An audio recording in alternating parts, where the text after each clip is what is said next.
Told there'd be coffee. No. Never on time. Thursday night, just a couple minutes late. It's Parenting Porcupines. Today we're talking death and taxes. Probably, though, mostly death. But don't worry, there's been drinking, so it probably will be a lot of fun anyway. We are the Libertarian Moms. This is Parenting Porcupines. Welcome to the show.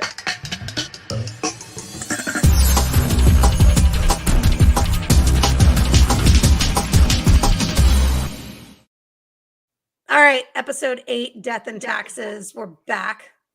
Libertarian Moms on YouTube, on Facebook. Hi, Melissa. Hi. Hi, Jess. How are you Howdy. guys? Pretty good. So this starts today in this conversation around South Carolina bringing back the firing squad because, you know, we're old school like that. And go out to the blog and get the show notes, parentingporcupines.com. You can also go to sclp.org and see what I wrote about this today. But basically, back in February of 2021, the South Carolina state legislature decided to put in a fast lane for executions. They approved choosing alternate methods for the death penalty to execute prisoners, execute inmates. And one of those alternate methods is the firing squad. And so now a gentleman who is on death row has selected said firing squad as his method of execution.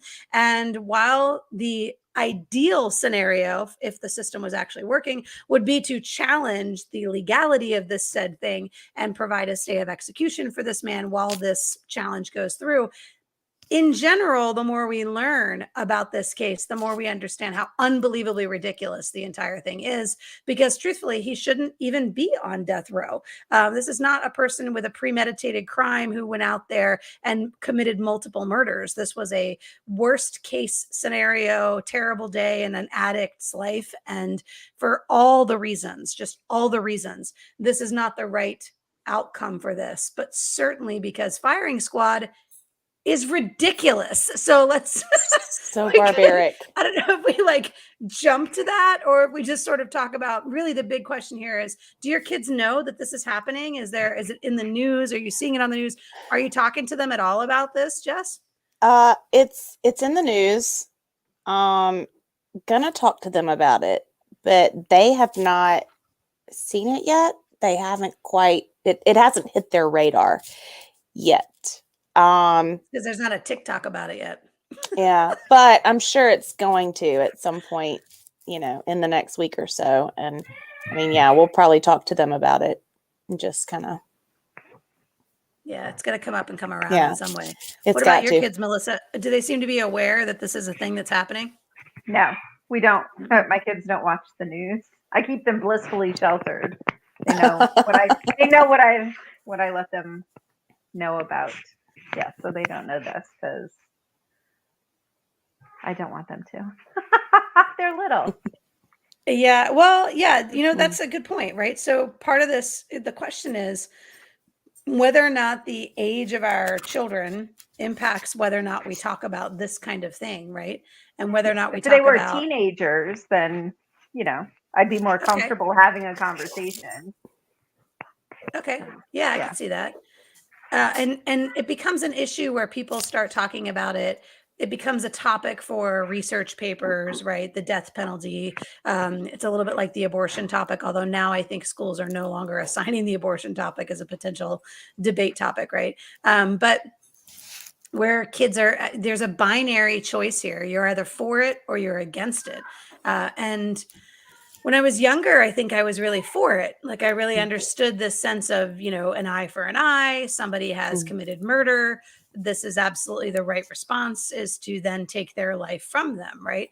I think when I was younger, I believed that we had a system that could fairly deliver that level of justice. And I say that when I was younger on purpose, because I don't know if the system has changed or if I have changed, but I no longer believe that to be the case. Well, I think you're less. Because it's not the case. Yeah, I was going to say. So Melissa, talk about that. How much trust do you have and that the system could do that? I have very little trust in any government system. Just, and then anything that has to deal with life and death, I have even less trust, because you always have to ask who's held accountable if they're wrong? No one. There's no sorry. They say sorry and throw some of my money at the family. It doesn't hurt anybody. It doesn't, They can't take it my back. children are screaming Yeah, in I the mean, background. this is a Sorry. permanent Yeah. thing. Like you You can't kill them and they're gone. someone. Yeah. Well, I think when you're young, back to what you were saying, Casey, when you're young, there's a certain naivety. Like you understand eye for an eye, right? Because it's very black and white. But as you grow up, as you have kids, you get married, you have jobs, you meet people, you're exposed to other experiences and life experiences of other people. I think your views change. Well, most people, your views change over time, right? And as you learn. And so it's no longer, at least for me, and I don't think for you either, or for Melissa, it's not a black and white issue. It's not it's not an eye for an eye, right? We're Right. talking eyes for ears. Well, we're not even talking about justice really anymore, right? Yeah. Because when we think of, and then to me, I had the balance too of like, well, why should we, as taxpayers, pay for this person to be, living, on all of our money for all these years, and how much does it cost us to keep this prisoner alive and all that? And so there's this like economic argument that gets made too, right? Mm-hmm. But I think about the case of this guy, of Richard Moore, and he's got 23 years he's been in prison, right?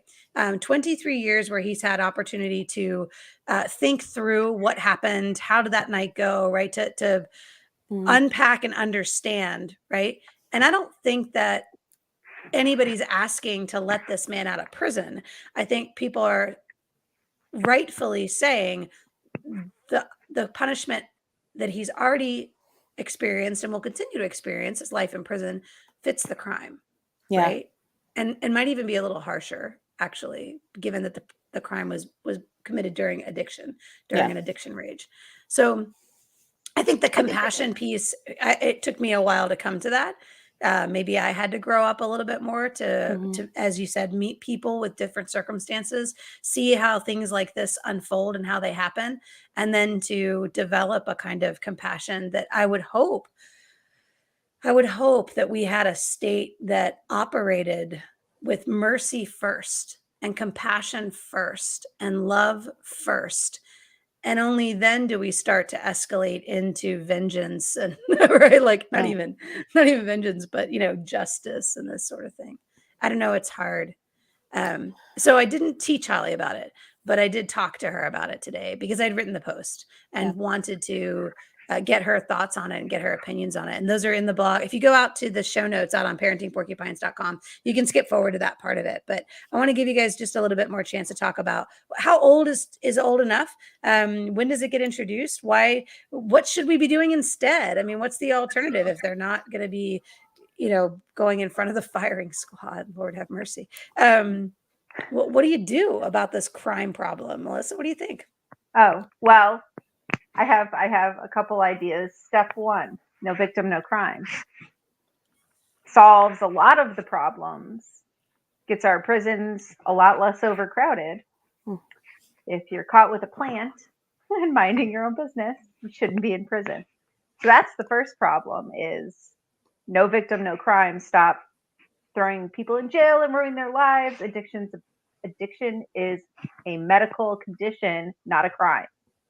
Help them.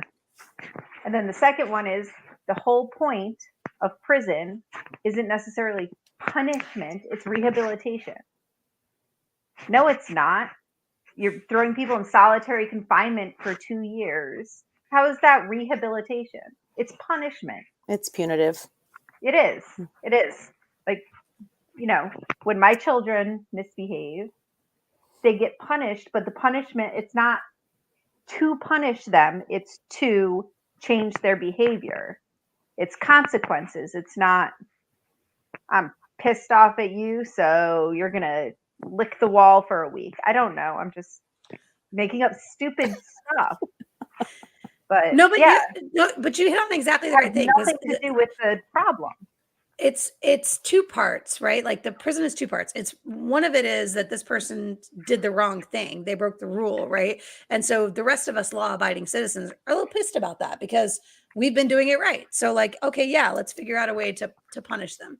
But the other part Take of it them is yes, away from their family, away from their job, out of society, away from the fun stuff. Yeah, you can't go to a right. And the other concert. part of it is protecting the rest of us from them. Right. Yeah. And so if we're talking about a violent offender, a repeat violent offender that will simply go out on the street and do the same thing again, that's a very different criminal than this person who in a addiction rage, right, made a bad choice, made a bad decision, bad things happened. It's one day that's the worst day of this person's life. And how many of us are the sum of the worst day of our lives, right? Yeah. That's the only thing we have to offer is the worst day of our life. I just don't believe that about any of us. Yeah. Repeat violent offenders. Yes, kill those guys. No, I'm just kidding. So here's the thing. because here's If you the catch thing. them in the act, definitely just See, go that's ahead where and do us all a I'm like, favor. I'm torn because I am absolutely if a crowd of people saw you do what you did and it's on tape what you did, and there's absolutely no question. Dylan Roof did what he did. Mm-hmm. Kill him. I'm absolutely okay with that. But the flip side of that is, do I think you can't give the state a right you don't have to give? So I'm not allowed to just go kill people. So they shouldn't either, because it's a very slippery slope. So it's hard with those cases where everybody knows you did the thing.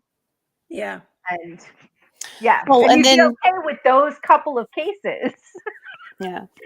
But then you have cases where you don't know, right? Yeah. And so that's where the problem is. when it comes to talking to our children, It's not black and white. right. Yeah. What is the right age? Our children were exposed to this topic starting probably 2 or 3 years ago. Oh, it was actually maybe before that. My brother-in-law has always been interested in a case that happened in the upstate in the 70s. And it was the murder of Frank Looper, who was a Greenville County narcotics officer, and his father. They were shot down in his father's garage in 1975. And it's a crazy story, but long story short, they framed a man named Charles Wakefield Jr. for the murder. They coerced testimony. They buried evidence. There's a lot of corruption that happened within the Greenville County Sheriff's Office that is still happening today. And he spent 35 years between prison and then, the year leading up to his trial. He spent 35 years of his life in a cage. And he was finally paroled. He's still on parole, and he's working to get his name cleared now. But this innocent man, I mean, he was on death row. They were going to execute him. And thankfully, he was paroled. Yeah, I don't know exactly how that happened, but it did. Thank God. Yeah, someone somewhere who had a little bit of power was convinced. Well, there were a couple of people who had a lot of power who made it happen to protect other people who had a lot of power. There were she's saying that somebody who had some power was convinced he was innocent. Yeah. Believed him. Yeah. His story finally, the true story finally got to the right person. Yeah. Yep. But my brother-in-law was involved. He was like researching this thing, and he linked up with a guy. His name is Brad Willis here in the upstate. He used to be a news reporter, and now he's a writer. He writes articles, but I don't know what publication, but he started a podcast about it. It's called Murder, Etc. I linked it in the show notes. It's a really good podcast. And then also Charles Wakefield's personal website that tells his story. So if anybody's interested in reading about that, it's just a very interesting story to read. And the podcast gives a lot of the characters cast of characters that were involved in all of this. But anyway, so because my brother-in-law was involved in that, it was very much a topic of conversation in our family. We got to know Charles, and so my kids have been around him. They've been exposed to the story. So it has been a topic of conversation. Sorry, I said, oh, that was a whole lot of story to get to this point. But it's important. It's important to me. So my kids were exposed to this topic, pretty early on, just because of our involvement in that story, and our advocacy for Charles as a family. Yeah. And that's organically, that's not like me sitting down my 7-year-old going, the state is going to execute someone tomorrow. Yeah. That's a little, got a different tone to it. Yeah.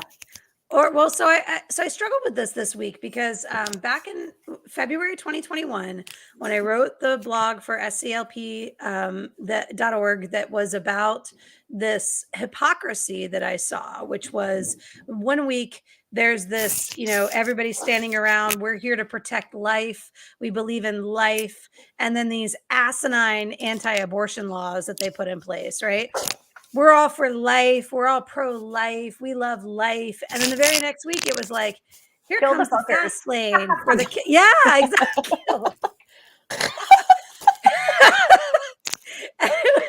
it was that. Welcome to South Carolina. That hypocrisy was so like, I couldn't actually get it out of my head. I was so completely obsessed with that. And I wrote it. And even today, when I was writing the blog about Mr. Moore, I went back and I was looking at that one from February. And I'm so pissed in that blog. Like the anger is like, it's coming off the screen. And like, even me reading it, having written it, I'm like, daggum, I was fucking fired up. And it's because the idea is that we, as a society, right? Like the state is meant to represent us and our values and our culture and who we are and what we care about. And all I could see in that hypocrisy was this idea that we don't understand what life really means. And they're all talking about how much they value it, except they don't value every life. They only value specific lives. And I just couldn't get over how unbelievably frustrating that was. And so even now, as I'm thinking about this poor man who had this terrible, and don't get me wrong, like the guy that he killed, that man had a family, he had a future, and for the last 23 years, they have been going on without him. And there is nothing, I have nothing but compassion and empathy for his family as well. This is a terrible outcome. It is a terrible circumstance, right? At the same time, we have a man who's been punished for that for 23 years. And I just want to understand, where does our compassion die? When do we stop feeling care and mercy for this man? Well, and I have a problem with this too. And this is another point, is that there are two systems of justice in this state. There is a system of justice for the standard people, and there's a system that caters to the good old boys, privileged. And look no further than the story of John Ludwig, the guy who ran his Maserati into the house and killed a man. He's free. Why does he get to go free? And that exactly, that is exactly that's the bar. You kill someone, we kill you. That is exactly why I think that's what's wrong with the state being able to carry out these death sentences, these executions, because it's not done in a way that is fair. I don't think that carrying out an execution is ever going to be fair, right? Taking a life is never fair, but you've got one man who did something horrible in a state of addiction, and he was, obviously not well. You've got another man who was under the influence, who drove his Maserati into a house, did the same damn thing. He killed a man. So you've got one man on death row and one man who's not. Guess which one is black? Yeah. The one that's gonna be executed. And poor, so, right? Or the Maserati. So It's not the know. guy with the Maserati. Yeah. if the state can't do this equitably, I don't think that Well, yeah. so I don't know that, and from a libertarian perspective, right? Like there's not anybody out here, hopefully, believing that there's such a thing as equal justice under the law, No. right? We know that the law is a buyable thing. You can buy top attorneys, you can buy better defense, you can buy the evidence that you need and the witnesses that you need to put forward the case that needs to be put forward. Like we know it's a game. If it Yep. wasn't a game, then we wouldn't have these attorneys out there playing it, right? So like Yep. we get that.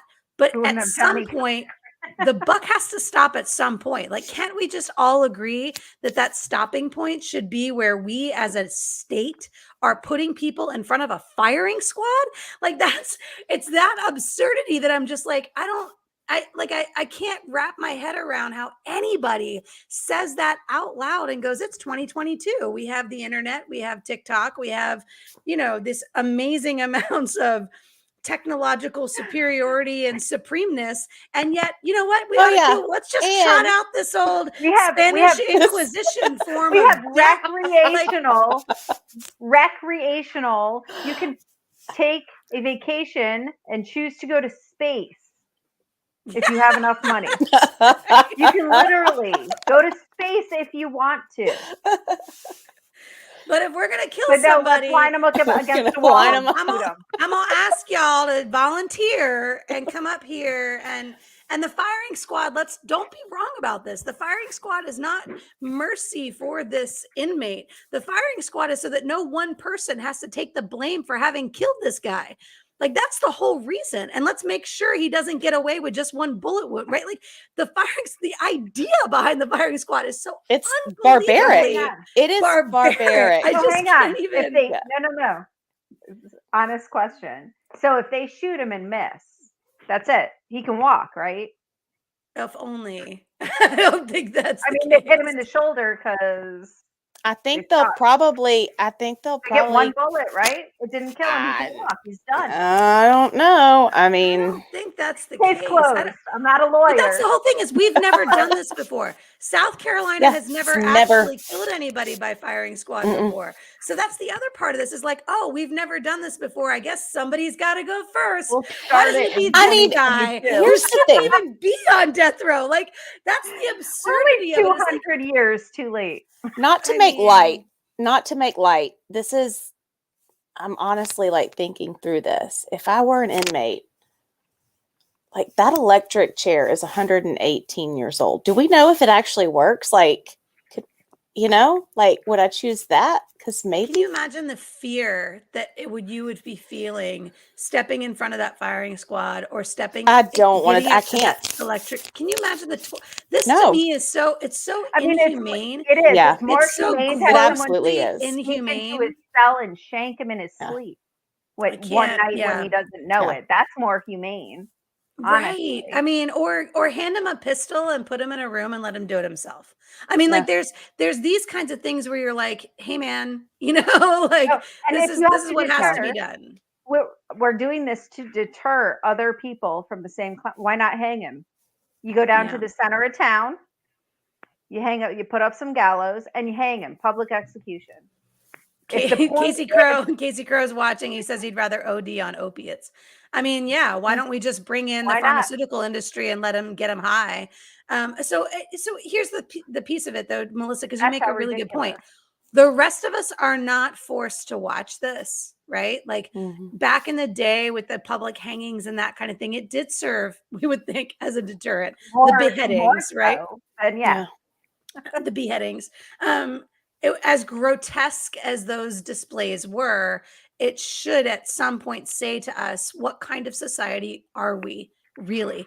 And that's the argument I'm trying to make in this blog post today was, what kind of state are we really? And if the state is willing to do this to this man, who else are they willing to do it to? Is any one of us safe? Mhm. And if we're not, we get the government we deserve, and that's on us. Mhm. Oh, Matt Hicks is watching now too. He says Melissa has the Matthew. best headphones ever. kitty cat ears. Yeah, I mean, I'm frustrated by the whole scenario, but more than anything, it challenges me as a mom to say to my kid, this is the kind of state we live in. This Yeah. is the government that represents us. These are the people who are the leaders in our state, that make laws for us, that enforce those laws, that create an education system for us. People who are willingly putting a man in front of a firing squad. Just what the actual fuck? That's what they should do. That's what they should do. The lawmakers should make up the firing squad. You think this is appropriate? You voted for this? Get a gun, get in line, and shoot the man. Yeah. Have a nice day. Yeah. Might I change just- my tune a little. It's grotesque, and it's frustrating that there isn't more outrage, that people are willing to just go, it's not me, it's not my family, I don't mind, I don't care. Apathy will kill this state. Mhm.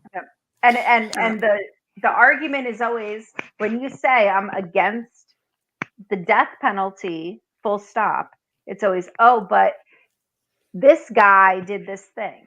Well, no, I'm not talking about this particular guy, just the system, the concept of the system in general. Divorce it from this guy, Mhm. because people do horrific stuff, and I'll fucking shoot him. It's Yeah. fine. Well, so as an alternative, because people are always saying, well, what would the libertarians do instead? And I would like to, I'd say, Melissa, it sounds like you volunteered vigilante justice. I don't have a problem with, I'm good with that. No, I'm I not find fully opposed to that. touching Actually, my child, I will. yeah, I'm with you. Yeah, I'll take care of that. That's fine. Yeah. Somebody Here, wants I to make don't a need the victim of police my to do child, that I will for kill me. that. Like, I'm with you. Yeah. We're on cops the will- internet as saying it out loud. You can Yeah. 100% This is- pull well, this I'm up like, for this is evidence. evidence Casey's in the 10 one that years. killed that motherfucker. Yeah, can you're only exactly hope. right. You can only hope the cops get to you first, because God's Yep. army won't be able to stop me. Yeah. You're You damn protect my right. You're kids. damn right. Well, Love listen, all them. right. We didn't talk about taxes yet. Let's talk about taxes. No, So the do we topic have of to? the show, Oh. the Tax day show was just this topic. week, yeah. Whew. Death and taxes. Let's Y'all? talk taxes. Can I tell you the dumbest thing I heard on the internet this week? Oh, please do, because Oh, it's going to win awards. So, the Libertarian Party posted something about what would you have done with your entire paycheck if you didn't have to give a big chunk to the government. And someone made the comment that your employer would not give you that extra money. It would go to their bottom line.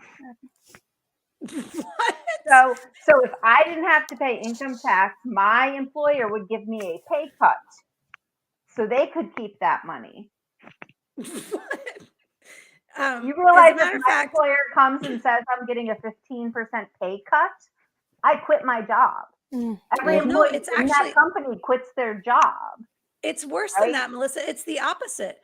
Mhm. Because your employer is actually paying taxes in addition to you paying taxes. Yep. So if you were not paying taxes, your employer would also not be paying taxes. So you, in fact, would likely get a pay raise, Right. Because they would be saving money on you, Even and if I therefore didn't, even pass if that they money on to you. pocketed that, I'd be okay because my paycheck would actually be what it says on the top line.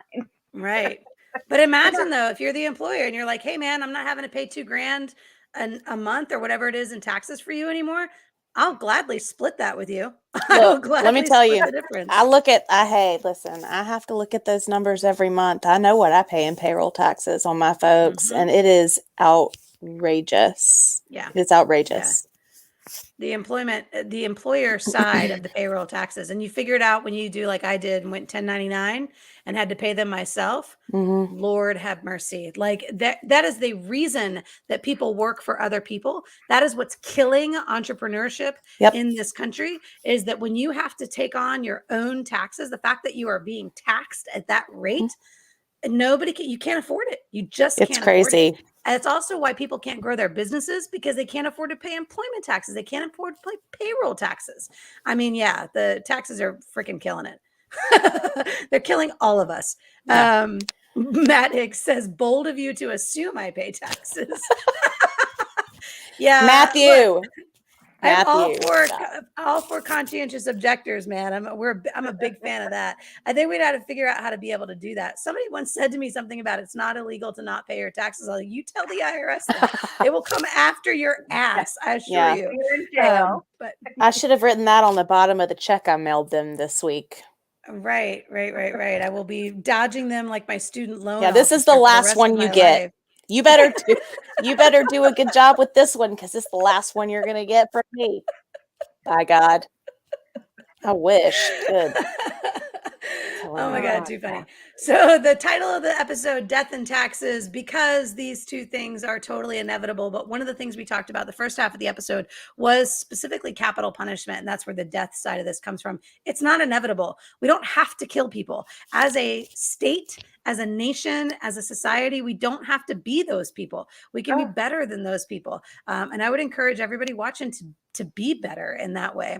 There's a rally at the State House here in South Carolina on Saturday. You can get details on it on the Libertarian page, sclp.org. Come out, show your support. God bless, let's just be better. Let's Advocate. just be better. Let's get out there. Advocate and take action, folks. Thanks for being with us, ladies. It's good to see y'all. Every Thursday.